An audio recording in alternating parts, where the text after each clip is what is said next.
নমস্কার বন্ধুরা, কেমন আছেন সবাই? শখের রান্নাঘরে আপনাকে সবার নিমন্ত্রণ। আজকে আমি একটা দারুণ রেসিপি নিয়ে চলে এসেছি। কি করুম জানেন? আজকে বৃষ্টির জ্বালায় বাড়িতে গয়লা আসে নাইকা, তাই গায়ে দোয়া খাঁটি গায়ের দুধ নিয়ে আসি। এই খাঁটি গায়ের দুধ দিয়ে আজকে আমি রসমালাই বানাবো। অন্য কিছু আর উপকরণ সাথে লাগবো না, খালি দুধ থাকলে হইব। আর দেন টানা 15-16 ঘন্টায় বৃষ্টির নিগে আমার দামোদরে কত জল বাড়ছে দেখছেন। নদীতে প্রায় বন্যার সময় ভাব হয়ে গেছে। এখন চলেন রান্না করে যাই, রেসিপিটা শুরু করি। উনান ধরাইয়া কড়াইটা চাপাই দিছি। তার মধ্যে আমি 1 কেজি দুধ ছাইকে নিছি। দুধটা এখন কড়াইয়ের মধ্যে দিয়ে দেবো।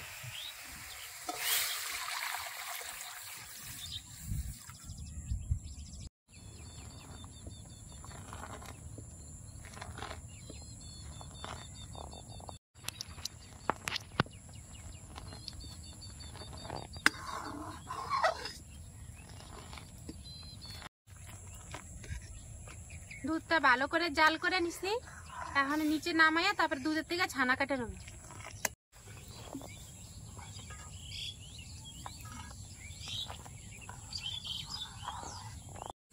এই বাটিতে আমি একটা লেবুর রস বার করে নিছি। আর লেবুর রসটার মধ্যে অল্প অল্প করে দিমু দুধে, আর ছানা করে নেব।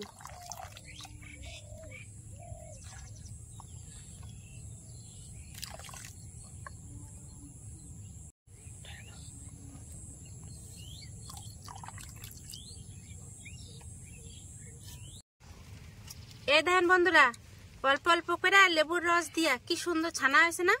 আর দেখেন ছানার জলটাও কত সুন্দর পরিষ্কার, একবারে নীল পরিষ্কার। একটা সুতির কাপড় নিছি। এই কাপড়ের মধ্যে আমি ছানাটা ছাইকে নেব।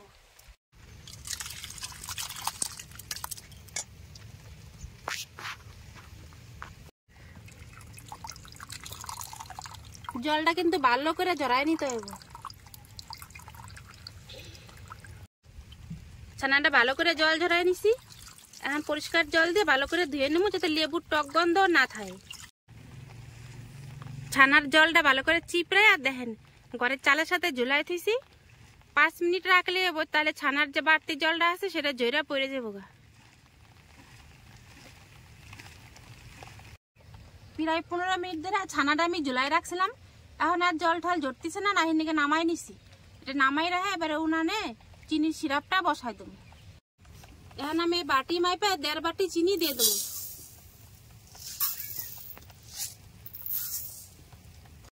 যেই বাটি মাইপে চিনি দিছি ওই বাটি মাইপে এখন 3 বাটি জল দিয়ে দেবো।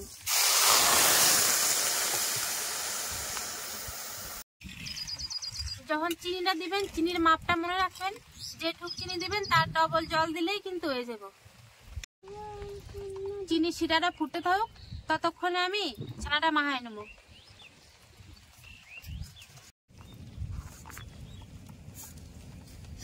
দেখেন ছানাটা আমার কি সুন্দর হয়েছে না?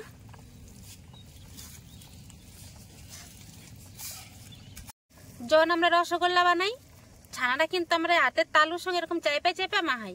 কিন্তু যেহেতু আমি আজকে রসমালাই বানাবো, তাই কিন্তু হাত তালুতে চাপা যাবো না। এই দেখেন এরকম করে ছানাটারে সুন্দর মাখায় নিতে হইব।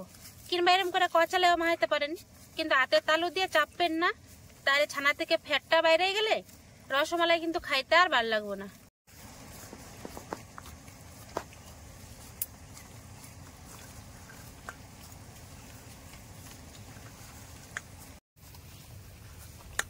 আমার ছানা মাখানো হয়ে গেছে। দেখেন থালাটার মধ্যে কিন্তু একটু লাগে রয়ে নাই, আর দেখেন আমার হাতেও কিন্তু কোথাও লাগে নাই। তার মানে ছানাটা এখন তৈরি হয়ে গেছে।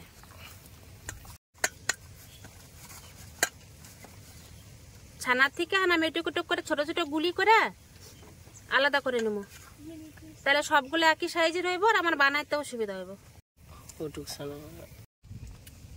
দেন সব করা ছানার দলা আমি সমান ভাগে ভাগ করে নিছি। এখন আমি শেপ দিয়ে নেব। প্রথমে ছানাটা হাতে নিয়ে এমন একটু গোল করবেন, তারপরে আপনাকে পছন্দ মতো শেপ দিয়ে নেবেন। আমি একটু লম্বা করে দিছি, আপনারা চাইলে গোলও করতে পারেন। দেন কি সুন্দর হয়েছে না? কত সুন্দর মসৃণ একদম গাটা। এই একইভাবে আমি সব কটা বানাই নেব।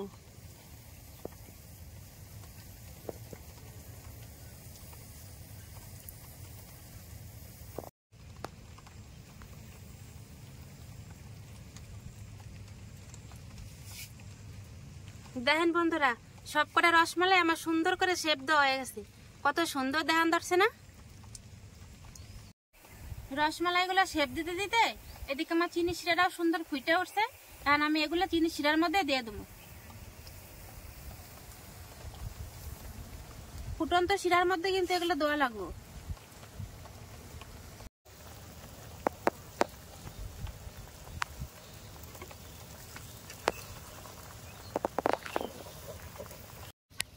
এবার 5 মিনিটের নিয়ে আমি এগুলোকে থালা দিয়ে রেখে দেবো।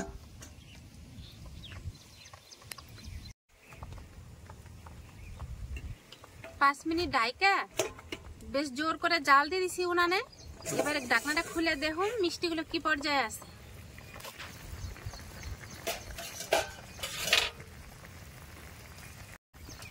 দেখেন বন্ধুরা, আমার কড়াইটাই মনে কি ভর্তি হয়ে যায় বোকা। দেখছেন মিষ্টিগুলো ফুইলা কত বড় বড় হয়েছে দেখেন। কিন্তু এটা এখনই সিদ্ধ হয় না, এটা আমার ডাইকা আরো 5 মিনিট জাল দিতে হইব।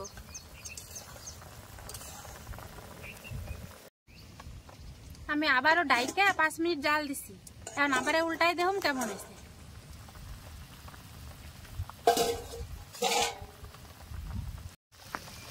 এই দেখেন বন্ধুরা, মিষ্টিটা এখন আমার ঠিকঠাক মতো সিদ্ধ হয়ে গেছে।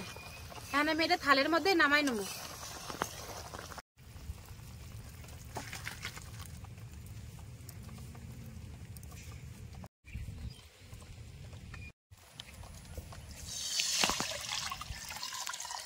যে কড়াইতে মিষ্টিটা বানাইছি সেই কড়াইয়ের মধ্যে এখন আমি 1.5 কেজি দুধ দিয়ে দেব। দুধটা উষ্ণ গরম করে নিছি। এই দুধের মধ্যে আমি 1 প্যাকেট আমুল দুধের গুঁড়া দিয়ে দেবো।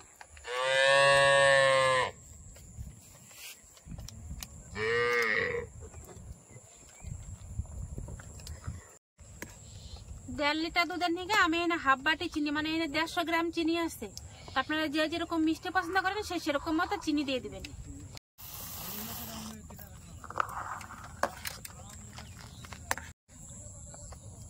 রসমালাই যেন সুন্দর সুগন্ধ উঠে তার নিকে 2টি এলাচ এনে দিয়ে দিলাম।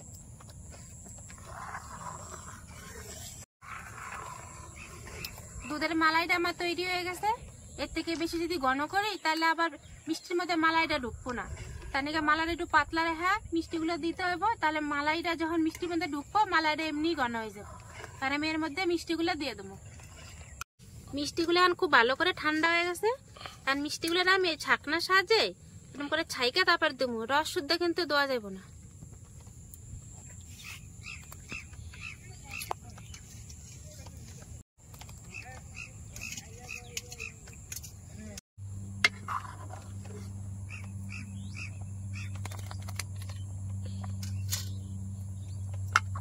মিষ্টিগুলো দিয়ে কিন্তু আর বেশি জাল দেওয়া যাবে না। এই অবস্থায় আমি থাল দিয়ে ডাইকে থুয়ে দেবো। উনানের জাল কিন্তু আমি বন্ধ করে দিছি, অনেকক্ষণ হয়েছে। এখন মিষ্টিটা এই যে উনানের আঁচের উপরে বসায় রাখছি, এতেই কিন্তু হয়ে যাবো। তার আগে আমি থাল দিয়ে ডাইকে থুয়ে দেবো।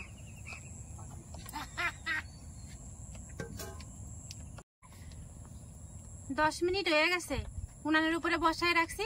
এখন ঢাকনাটা খুলে দেখুন যে মিষ্টিটা কত দূর এলো।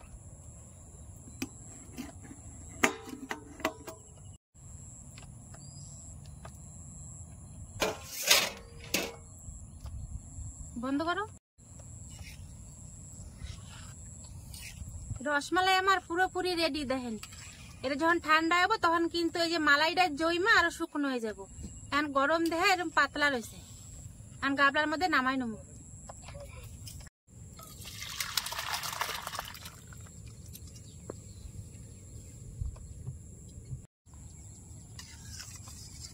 কি সুন্দর হয়েছে দেখছেন মিষ্টিটা। যখন এটা ঠান্ডা হইব, আবারও কইতেছি মালাইটা কিন্তু এখন পাতলা রয়েছে। ঠান্ডা হলে কিন্তু মালাইটা ঘন হয়ে যাব, তখন কিন্তু খাইতে অনেক ভালো লাগবে। রসমালাই আমি এখন বাটিতে উঠাই নেবো। ঠান্ডা হইলে তাহলে বেশি ভালো লাগবে খাইতে। আর বাড়িতে উঠাইলে তাড়াতাড়ি একমাত্র ঠান্ডা হইব।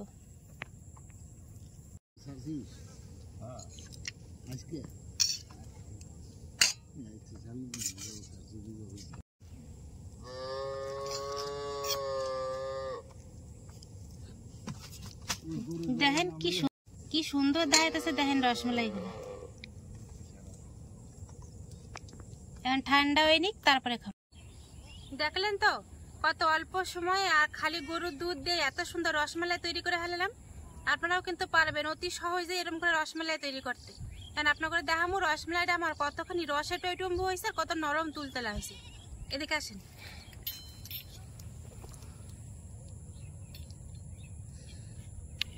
দেখছেন কত নরম আর কত রসে টইটুম্বু, দেখেন ভিতরে পুরো রসে ভর্তি। এখন খাইয়ে দিই কেমন স্বাদ হয়েছে।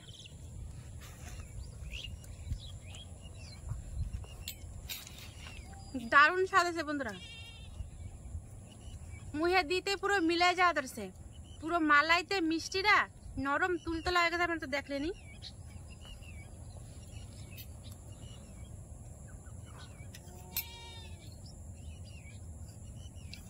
আর যে সামান্য পরিমাণ গুঁড়া দুধ দিছি, চাটনির স্বাদটা আরো বেশি ভালো হয়েছে।